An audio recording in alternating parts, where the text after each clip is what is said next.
Hello, everyone. It's good to see you. It was great to see everybody last week, too. In 1994, the governor recruited our son to sell books door to door during the summers in college. During that time, the governor was the #1 salesperson in that organization in the country. In 1998, he and I joined the mortgage business together on the same day with the same company. They made me the manager only because I was older than the governor. Neither one of us knew there was a T in mortgage, but we learned a lot quickly and we had a great time. And then he came to me one day and said, you know, I have my laptop and $1,000 and I want to start my own company. And as they say, the rest is history. This governor has transformed our state government.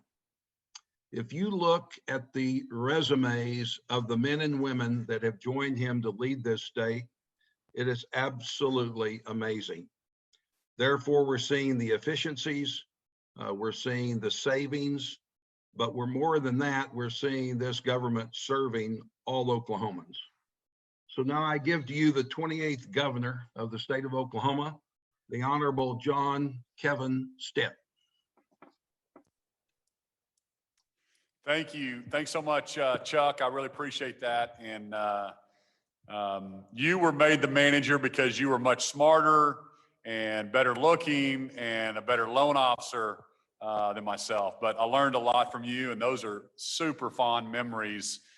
Shortly after college, when I moved to Tulsa and began to work with you, and your family's just been fantastic to me, and really, really appreciate you guys.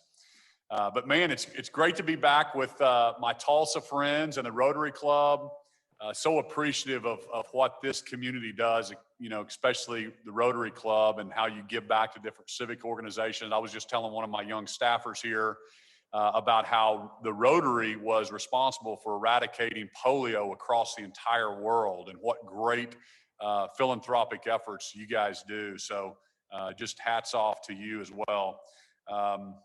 Before I get started, I want to tell you my funnest day, most fun I've had as governor.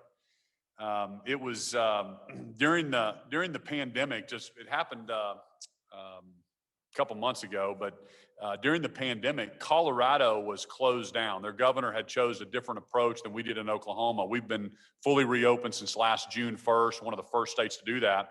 And so a company, it was actually the largest cattle show in the country, called Cattlemen's Congress. And they could not have their annual event in the state of Colorado because their governor wouldn't let them. And so they were looking for another state. So I used $250,000 of the governor's closing fund to attract them to Oklahoma. So they came to Oklahoma City, and it was 17 days of hotels being filled, restaurants being filled. It's the largest cattle show in the entire country. They'd been in Colorado for over 100 years, and it was a tremendous success. And I've got to tell you, they've officially moved to Oklahoma City now permanently.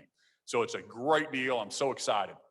So during that time, I was obviously trying to recruit more ag companies to Oklahoma. And the governor of Colorado, he issued a meatless holiday. So he did an executive order. And I'm like, man, that's not very smart for your ag industry. So I snapped back at him, and I issued a meat all week executive order in the state of Oklahoma. Well, I got a lot of love from the ag communities, and we talked to other folks about moving to Oklahoma. Well, PETA, the PETA organization, didn't like that very much. And so they rented a billboard in South Oklahoma City and put up there and called me Governor Meathead Stitt, Go Vegan for Life. So my communications team came and showed that to me, and I was like, yes. They don't know Oklahomans very well. So I got the cattlemen's to donate steaks, hamburgers, hot dogs, and we've set up a big grill underneath the PETA sign. And I grilled out hamburgers, steaks, hot dogs, gave it out to Oklahomans who came by there, and we just had a lot of fun. And it was all in good fun. And the media was there, and they asked me, they said, Governor, what would you say to somebody that was a vegan? And I said, and this is just kind of sums up Oklahoma. I go, listen, if you want to be a vegan, be a vegan.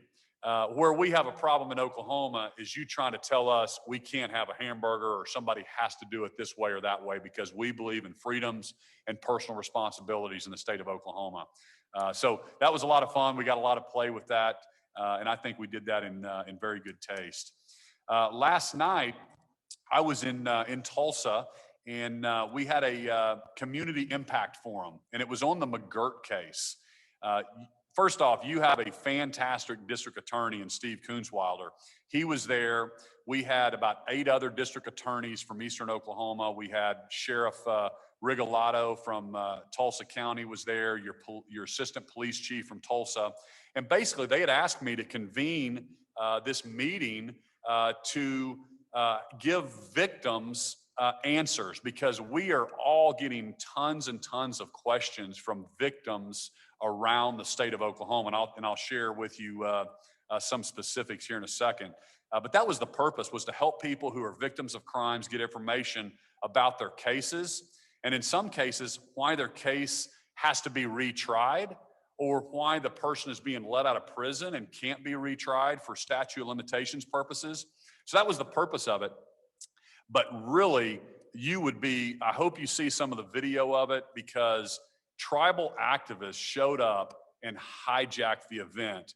They screamed at me, they screamed at your district attorney, the sheriff. They wouldn't let anybody talk. It was really, really disappointing, and really shouting over the victims who were trying to get answers to their crime. So, one woman was there, and her fiance, everybody in Tulsa probably remembers this. I remember this from 2009 when Kimberly Clark, drunk driving, killed 5 people in Tulsa. And her one of the people that were killed, the fiance was there, and really ran out in tears because they were making fun of her when she was trying to ask a question, asking them to be quiet, basically ran out in tears. Kimberly Clark got 100 years in state prison. So the state obviously always prosecutes crime. She got 100 years in state prison for killing 5 people. She served 12 years of her sentence, but her case got dismissed because she's part Native American.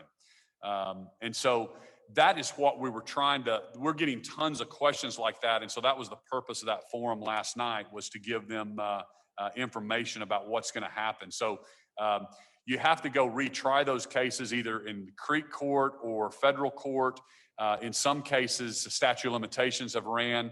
And in the tribal criminal code, the max sentence is only 3 years. So that's also problematic with crimes like murder or manslaughter. And I just imagine, I hear from these families, and as governor, if any of you were governor and had to hear these stories and you're trying to give them sympathy and actually a good explanation, and that's what the district attorneys are having problems with right now. But if we back up and try to reset, giving you the backstory, the McGirt case. So last summer, the Supreme Court, in a 5-4 decision, basically said that the Creek Nation, the reservation, still exists for purposes of the Major Crimes Act. So that's what the Supreme Court said. And that means that the state can't prosecute crimes committed in Eastern Oklahoma, basically, by Native Americans or against Native Americans. So this is in my opinion, the most serious issue that has faced any state since maybe the Civil War. I can't think of a bigger issue than all of a sudden half of your state, the district attorneys, the police officers, not being able to prosecute crimes that we've been doing since 1907 to keep everybody safe. The district attorneys tell me that they are elected by everybody in Oklahoma to keep their citizens safe, and now they're having to tell victims, hey, I can't prosecute that crime. I'm sorry, you'll have to call the U.S. Attorney's Office or a federal prosecutor or a tribal police officer to try to get help on that. So that was what we were trying to do last night. And really, the sovereignty of Oklahoma is at stake if we don't fix this. We're going to have a checkered board of jurisdiction in eastern Oklahoma. And to remind everybody, we have 1.8 million non-native members living in eastern Oklahoma. And so we're concerned about everybody in Oklahoma, including natives and non-natives alike, making sure that we all have equal protection under the law. Another case down in Ada, Daniel Vivier case, basically same crime committed on the same day. There was three guys that beat up an 85-year-old man and left him for dead, robbed him. They all three got 20 years in prison. However, Daniel Vivier walked free in April because he's an Indian. He can't be retried because the federal statute of limitations is up. And so again, same crime, same place, same perpetrator, same people. Two people are still in prison. And because of a race, one person is already out of prison. And that is what is absolutely preposterous and unfair, that we have one race getting different punishments versus another race. There's no blood quantum on to be a tribal member. I'm actually a member of the Cherokee Nation. I'm a fourth generation Oklahoman. I'm as much a tribal member as anybody else that's a tribal member. And I believe we have to have one set of rules, regardless of your race, to be a successful state. The other thing that I want to warn Oklahomans about is the federal overreach. So the Supreme Court was very narrow in its decision that just talked about the criminal code. However, there's some folks that are already expanding this. The Biden administration just told us in Oklahoma, sent us a letter that we no longer have the right to regulate mining in eastern Oklahoma. So it went from just a criminal only to now regulations. So the Department of Interior told our state that we cannot regulate mines in eastern Oklahoma. So it's gone into the regulatory arena now as well. Taxation. Let's talk about that for a second. That we've got thousands and thousands of tax protests from natives living in eastern Oklahoma asking the state treasurer for a refund for their state income tax, saying that they don't live in Oklahoma, they actually live on a reservation. Those are all working through the process right now. Again, I don't need to remind this group, but if we have one race not paying taxes and somebody else paying taxes, yet we all go to Jinx High School and Tulsa High School and Owassa Public Schools and Broken Arrow and Sapulpa, and we all drive on the same roads, we're all in unemployment lines, we all benefit from the same services, I believe we have to have one set of rules. Or it's just so problematic. I just want, every time we start unpeeling this onion, we see more and more problems with it. So we've got to get this fixed. And I was elected as governor by all 4 million Oklahomans. And I want to protect and defend what's best for our entire state, not just one industry, not one race, but for all 4 million Oklahomans. And that's why I'm so passionate that we have to go back to the way that we've operated our state for the last 114 years. And again, we're going to get there. There's the courts created this problem. They're going to have to fix it. There's a lot of cases that are going back before the Supreme Court to bring clarity to this. And so we look forward to getting the right case back in front of the Supreme Court to say, hey, you've got to clarify this or overturn this completely and go back to the way that we operated since 1907. So to move on, I just finished my third session, and it was the most productive legislative session, I believe, in state history. We just got some amazing things done. We had a $1.6 billion surplus this year in our legislative session. And I contribute that a lot to the way that we handled the pandemic versus other states. I talk to other governors. I'm constantly on calls and in meetings with them, and they are sucking wind in their states right now. New York has a $10 billion deficit. California's unemployment was double digits. compared to Oklahomans, and they're wondering why we have a surplus and they don't. And it's because Oklahoma is business friendly. We kept everything open. We did it safely. But we also thought about protecting the health and lives of our businesses and our kids, as well as all Oklahomans. So that was kind of the strategy that I went into COVID with, and it really paid dividends this year. So a couple of big highlights. When I think about some of the things I'm excited about is our education reform. We invested more money in public education than ever in our state history. 3.2 billion of appropriated funds. That doesn't include the ad valorem or the tax or the property taxes that get invested in public education. But just from the state perspective, we invested 3.2 billion. But we also got some reforms done. One of them that I'm really proud of is an open transfer. And I don't believe that the government should stand in the way of a parent's choice of where to send their kids to school. And it never was this more evident than during COVID. I had single moms would call my office that lived in Tulsa and would say, Governor, what am I supposed to do? I have to go to work during the day, and my first and third grader are at home by themselves, and they are not getting educated. There's no way my first grader is going to be caught up and ready to go to second grade via Zoom this year. They're not learning how to read. And it would break your heart because their neighbors across the street in Broken Arrow were in school the whole time, or in Sapulpa, or in Owasso, and Tulsa Public Schools was shut down for, I think, around 350 days. It was just heartbreaking. So I really pushed to get them open. And I'm excited now. 99% of our schools were open the entire time.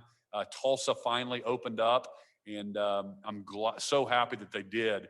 But we passed open transfer. So now that parent gets to choose, and they can choose to move their kid if for any reason something happens again and a school is not given an option for in-person. They get to move to Sapulpa or Sand Springs, or maybe their kid is bullied, or maybe there's a better program at this school or that school. The government's not going to stand in the way. We're going to do that.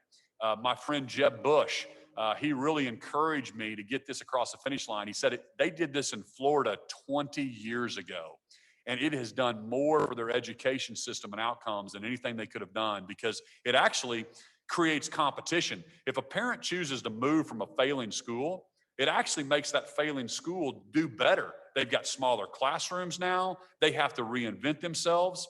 And the fact that this is the second big change we did this year, is the money follows the kid. So that was a huge change. So now if that parent chooses to move their kid to Broken Arrow or Sapulpa or Sand Springs or wherever, the money will follow that student more closely. And so that where the school that they're being left behind has to do a better job to attract those students back. So that competition's good. We got that across the finish line. I also got across the finish line equal opportunity scholarships, $25 million for public and $25 million for private. So excited about that. Crossover Prep in North Tulsa. It's a school I'm so proud of that's educating. It's predominantly African-American. I think they go up through the 8th grade now. That school is 100% funded from equal opportunity scholarship funds, from businesses and individuals that want to give to their local school for better outcomes. So we got that across the finish line this year as well. For the business, I obviously, my goal is to be top 10 in everything we do, and I want to be the most top 10 business-friendly states in the country. And so as the Biden administration is talking about raising taxes, changing the tax code, the corporate tax rate, the personal tax rate, doing away with changing the kind of tax code, 1031 transfers, there's all kinds of things that they're talking about. I wanted businesses to know that in Oklahoma, we're taking the opposite approach. And so we cut corporate tax rates this year. We went from 6% down to 4%. Because I want Quick Trip, I want Williams, I want every corporate headquarters to know that they need to stay in Oklahoma. And I want other corporations that are looking to move to states like Oklahoma and Texas and Tennessee, that Oklahoma is the right place for your corporate headquarters. So we cut that from 6 to 4. individually, I gave every single Oklahoman a tax break because we had a budget surplus. So we went from 5% in income tax down to 4.75%. We also instituted the earned income tax credit. So for the working poor, we put that back in place, which was something that was really important to me. So every Oklahoman will get a tax break. And again, I want to get down to the low fours on an individual basis, because that'll put us in top 10 right now. We're not even in the top 10 in the lowest personal income taxes right now. Texas, we have to compete with, has 0. Tennessee has 0. Florida has 0. Washington State has 0. South Carolina has a 0 income tax. So we have a ways to go. And the government, the more I'm in this role, they can never spend enough money. They can never ask the taxpayers for enough money. So we want to make sure that we're fiscally responsible with your taxpayer money, and that's exactly what I'm trying to do. On a economic development front, you guys probably saw Sean Copeland and I, who was my Secretary of Commerce, trying to land Tesla in Eastern Oklahoma, trying to bring that to Tulsa, and we were so close. Met with Elon several times. We thought we had him. We ended up coming in second place to Texas, but we got tremendous publicity from that, and I think that contributed to the next announcement that we got. We landed Canoo, which is a manufacturer, automobile manufacturer. They're also an EV, electric vehicle manufacturer. They're going to go to Pryor, 2,000 jobs. I've been trying, and Oklahoma's been trying to diversify away from oil and gas for a long time. And so Commerce, we specifically set out a plan to go after automobile manufacturers, part manufacturers, aerospace and defense, and we are executing on that strategic plan. And Canoo is the first of I hope many big projects that we landed. And it's really a great relationship with the CEO that we developed. It's not like it's like your businesses or my old business.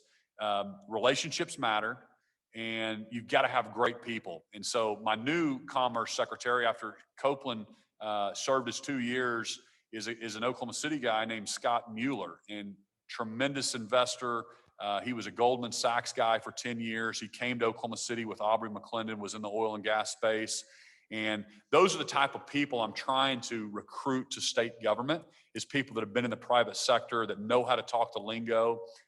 We also brought Joe Harris with us on the recruiting trip. We went out to California, viewed that company. We wanted to show the partnership with higher education and workforce, and we're able to land that. So they're going to be bringing their first car to market in Q4 of 2022, and the Oklahoma factory should open in 2023. So really, really excited about that. There's a lot of people that I could choose to give the Economic Developer of the Year award to, because we've had such a great year in recruiting companies to Oklahoma. But I've decided to give the Oklahoma Economic Developer of the Year award to Governor Gavin Newsom of California. So he has done so much for our state. Commerce has told me how thankful they are of him. Our pipeline's never been bigger as we're recruiting companies from California. But that's just kind of a quick update of what's going on. So McGirt, if you haven't followed it, please get engaged with that issue. It's a huge issue for Tulsa. It's a huge issue for the entire state of Oklahoma. I tell people in Western Oklahoma that we have a formula, equalization formula. So if $1 less in taxes come from Eastern Oklahoma, that means $1 less for schools in Western Oklahoma. So it is an entire state issue, no matter where you live. But specifically in Eastern Oklahoma, if this is considered reservation, then who has jurisdiction, who has the police presence, the police force, who's punishing, who's prosecuting crimes, all those things I encourage you to get engaged with because it's a huge issue. Then on the legislative session, we had a great year, and we're working our tails off this summer. I just got back from my strategy session with my team as we're planning for next year's session, and I'm doing you've got great representation. So we've got a great House and Senate right now that are really conservative, trying to move the needle on conservative policies that we think are going to make Oklahoma a top 10 state. So thank you so much for having me here. Really appreciate the chance to give Tulsa an update. And God bless you. God bless the great state of Oklahoma. And thank you for having me again. On behalf of everyone here, thank you very, very much, Governor Stitt. Thank you for speaking to us today. We know your schedule is tight. Actually, I've been watching the clock. You gave us more time than we originally thought because I know you have a very tight schedule. So thank you so very much. We greatly appreciate it. Well, with that, we'll bid adieu to Governor Stitt. And I want to talk to Barbara Kogerman. Why don't you tell us about that welcome back party that we have coming up here at the end of the month?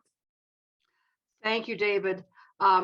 You know, in Rotary, we get to know each other. We do great things for the community and the world, and we have a good time doing it. And that's why we have social events. And I'm so happy that our first social event of the Rotary year is going to be on Thursday, the 29th of July. And it's going to be at the Stokely Events Center. Thank you very much, Sarah Stokely, for comping us for the facility itself. We're going to have a great time. We're going to have music. We're going to have your pittance for admission, your $22 is going to get you wine or beer or soft drinks and heavy hors d'oeuvres. And we're going to have music. You can play games. We are going to have a great time. And it's important that you go online. You get a DAC2B link in your Monday message. All you do is click on that and register. You can pay in advance. We'd prefer that. We really need you to register so we can get a good idea how many are coming. We expect to have a good crowd, and we are so happy, and we're going to have a great time. Bring your friends too. Let them know more about Rotary. It's a good way to introduce some friends to Rotary. So we're looking forward to it. Please sign up. Thank you, Barbara. And I like the part of bring your friends. That is so important. What a great way to introduce. And thank you. I'll issue my thanks to Sarah Stokely too. I saw her Friday night. We were eating dinner at the same place, my wife and I. We already are registered and paid for that event. So we're looking forward to seeing you there. Right. I hope that it will be a great time of fellowship, friendship, food, and beverage, and heavy hors d'oeuvres. I like that part of it, Barbara. So that's great. So thank you so much. That's part of the engagement aspect of Rotary for this year. These fun opportunities, whether they're social events or community engagement opportunities or whatever, but getting together where we can have fun together. And I don't know if any of you have, or many, or have, maybe everybody has been to the Stokely Event Center. I have. Actually, our son had a birthday party, our son and daughter-in-law had a birthday party for our grandson a number of years ago there, and what a hoot. I had a fun time as an adult there. So thank you again for that. Appreciate that, Barbara. Today's announcements. First of all, special thanks to today's sponsors, this week's sponsors: Vision Source, Terry Lawson, Regent Bank, Elaine Dishman and Greg Boudreau, Claude Neon Federal, James Adair, and John Croissant Allstate Agency with John Croissant. Our Wednesday, July 21st speakers will be Brett Bingham and John Woolsey. They will be in person in Thomas Hall and also will be live streamed. Wasn't it great to be together on July 7th last week? It was a fantastic time. So I trust that we'll all be looking forward to being together in person again. And you know, I read the bio that was sent to me on each of these gentlemen, and it really, really piqued my interest. I've heard their names, of course, as many of you have, and probably you all know their bios better than I do, but let me just read this real briefly here. John Woolley has written, co-written, and edited more than 40 books, including Shot in Oklahoma, which was named the outstanding book on Oklahoma history for 2011 by the Oklahoma Historical Society. He's a 3-time finalist for the Oklahoma Book Award, and he was the first writer to be introduced into the Oklahoma Music Hall of Fame. What an honor. His other books include the critically acclaimed biographies, Wes Craven, A Man and His Nightmares, and Right Down the Middle, the Ralph Terry story, along with the current horror novel, Seventh Sense, Satan Swine, and Sinister Serpent, all written with Robert A. Brown. And the classic Old Fears, written with Ron Wolf, currently under the option to Sony Pictures. Then I'm going to read a little bit on Brett Bingham, excuse me. Legend has it that when Brett Bingham was born, he could see the Canes ballroom out his hospital window. And it is a fact that he came into the world while Johnny Lee Wills and his boys were playing an engagement at Canes. And his father made it to the ballroom that same night to sing a couple of numbers with the band. Quite a history and quite a story there. Anyway, before he was even in high school, Brett was running the national fan club for Bob Wills' original Texas Playboys. And as an adult, he's worked with dozens of musical acts doing management and booking and specializing in Western swing. Currently, he's the business manager for Bob Wills' Texas Playboys under the direction of Jason Roberts. I think it will be a great program. And special thanks to our program chair for this year and his committee, Carl Vincent. They've been doing a tremendous job of getting speakers lined up, including working with the governor today on his very, very tight schedule to get him there in that time frame that we could give him. And it worked out well that happened to work out well because he couldn't be traveling today for our Zoom meeting. As I adjourn the meeting today, I'm going to offer breakout rooms to all those who would like to stay on and visit with fellow Rotarians. And I encourage you to do that. I know I've been a part of several breakout rooms after the meetings have ended in the past that President Paul had for us. And it was a great way to meet some people that I knew and certainly some people that I didn't know. We will be having Sarge times at present right now, only during those in-person times. So next week, we'll be back with Sarge with that. So thank you for joining today's meeting. I look forward to seeing you in person next week in Thomas Hall of First Methodist Church. I hope you stay on for the breakout rooms. And with that, the meeting is adjourned.